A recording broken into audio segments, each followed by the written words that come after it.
Bonjour tout le monde, ici Christian. Bon, depuis quelques semaines, nous avons des mises à jour consécutives et très rapides de la compagnie allemande qui a créé Grexpert. Et dernièrement, je regardais sur la chaîne YouTube d'un de mes compagnons, Sean Nielsen de Visible Dark à Toronto.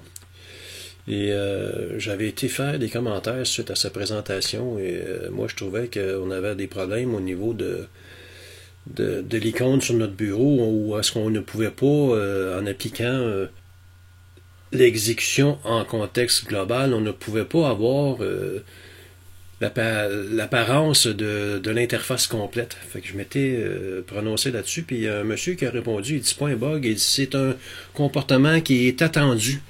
Et moi, j'ai été assez direct, je disais que c'était de la merde en palette, que c'était vraiment pas valable, que je comprenais pas, parce que tous les scripts, une fois qu'on les active en mode global, on devrait voir apparaître l'interface.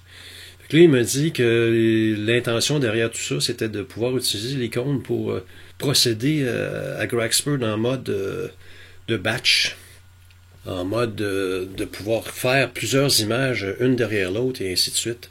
Donc, ça m'a fait réfléchir et j'ai été revoir la documentation de Blur Exterminator. Et lorsque l'on parle de mosaïque, c'est exactement le cas où on doit faire des procédés en lot, en batch. Donc ici, on doit combiner les canaux pour avoir une image couleur et par la suite, Russell Croman nous suggère de supprimer les dégradés de chaque cadre en utilisant une méthode de notre choix. Et on va utiliser Grexpert parce que suite à ma discussion, le monsieur qui répondait à mes critiques, c'est le programmeur qui a fait Grexpert. Et maintenant, si on vient voir et on appuie pour avoir l'exécution en mode global, on a retrouvé l'interface. Et ça, je trouve ça vraiment, vraiment fort intéressant. Donc, on va regarder ensemble comment faire pour travailler une mosaïque. Côté pratique, on va aller chercher nos masters couleurs combinés. On va utiliser par la suite Grexpert. Et on va utiliser Blur Exterminator en mode correction seulement. Par la suite, on va exécuter Image Solver pour être sûr d'avoir les bonnes solutions astrométriques à notre ensemble. Ensuite, Russell Croman nous suggère d'assembler la mosaïque avec une méthode photométriquement précise. On a un super de beau script qui fait tout ça. Réexécuter Image Solver une fois que la mosaïque est complète. Donc, je vais vous montrer comment fonctionnent les procédés en lot concernant Grexpert et Blur Exterminator particulièrement. Fait que je vais m'ouvrir au moins une image. Et voilà, je viens chercher un fichier dans mes masters. Mon premier panneau, le panneau numéro 1, vous allez comprendre très bientôt, dans quelques secondes, la raison pour laquelle je dois ouvrir au moins une image. Comment fait-on maintenant pour avoir un conteneur d'images? C'est très simple. Nous cliquons à la droite sur notre bureau, notre espace de travail, et nous allons chercher le menu Image Container pour pouvoir, par la suite, avec le bouton de répertoire, ajouter les fichiers que l'on veut traiter. Je vais faire ici mes 9 premiers panneaux qui, somme toute, sont la première rangée de ma mosaïque de 54 panneaux, par exemple. Et ici, on peut définir le répertoire de base. En cliquant sur le répertoire, je viens chercher mes masters. À quel endroit je voudrais faire une sortie, une copie de mes travaux. Ça va être dans le répertoire que j'ai nommé en anglais Process Container. Je vais changer au niveau du modèle de sortie, le Output Template ici. Moi, je ne veux pas avoir la date et l'heure. Je veux avoir un acronyme qui va me faire réaliser, me faciliter la tâche à me souvenir quelles seront les étapes. Évidemment, il va y avoir Grexpert. Nous allons avoir Blur Exterminator. Nous allons avoir Image Solver. Et on pourrait rajouter Noise Exterminator, mais SPCC travaille mieux lorsque le bruit n'a pas été retiré. Donc ça, c'est le nom des fichiers que je vais pouvoir obtenir à la fin de mon procédé. Maintenant, ça prend un conteneur de procédés pour pouvoir faire toutes les étapes que Russell Croman nous suggère. Donc, nous allons au niveau du process, tous les procédés. Et moi, j'ai un Mac, donc j'ai pas 3 colonnes. On va chercher Process Container, un petit peu plus bas. Et voilà. Ici, nous avons la racine de nos opérations. On doit ouvrir Gracspert. Donc, je vais l'ouvrir en contexte global. Je vais retirer le nom du fichier pour marquer New View Selected.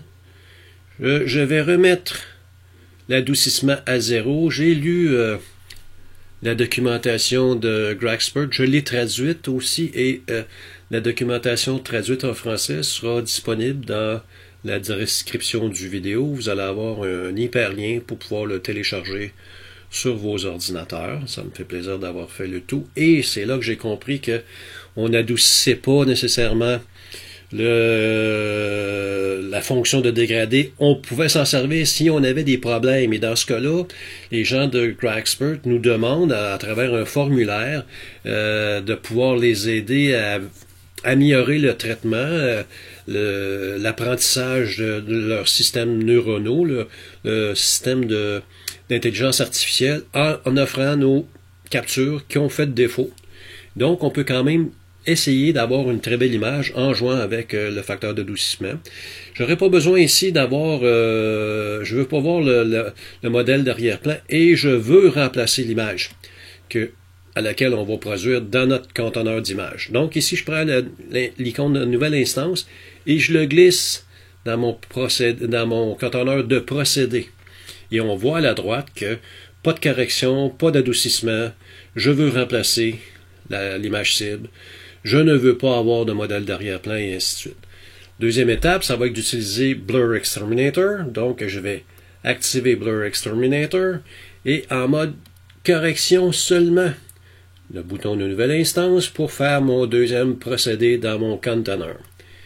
Et la troisième étape, c'est Image Solver pour pouvoir réattribuer la solution astrémétrique. Et c'est la raison pour laquelle j'ai ouvert une image, parce que je vais prendre la fenêtre active pour aider Image Solver à travailler sur le tout.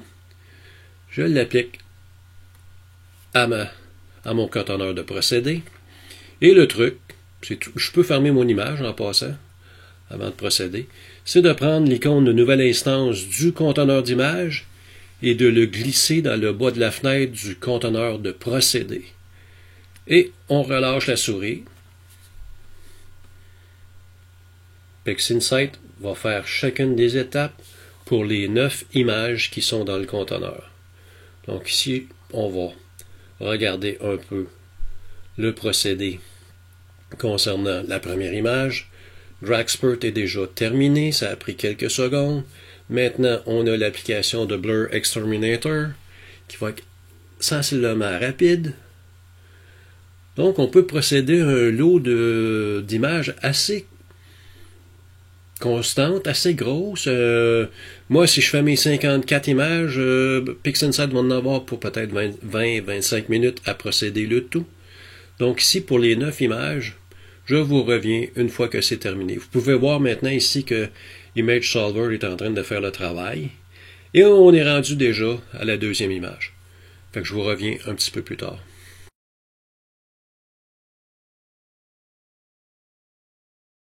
Et voilà, vous voyez que les 9 images ont été traitées à l'intérieur de 4 minutes 55 avec mon système. C'est quand même pas si mal. Fait qu'ici, je vais quand même libérer mes procédés. Et on va faire une comparaison entre mon master et l'image qui a été traitée à travers les 4 procédés. Ici.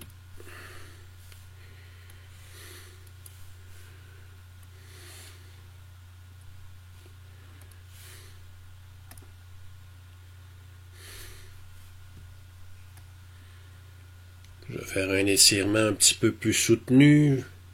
Je vais venir jouer. Oups, je vais recommencer, pardon. Un étirement soutenu. Je vais lier les trois couches. Je vais venir changer le contraste.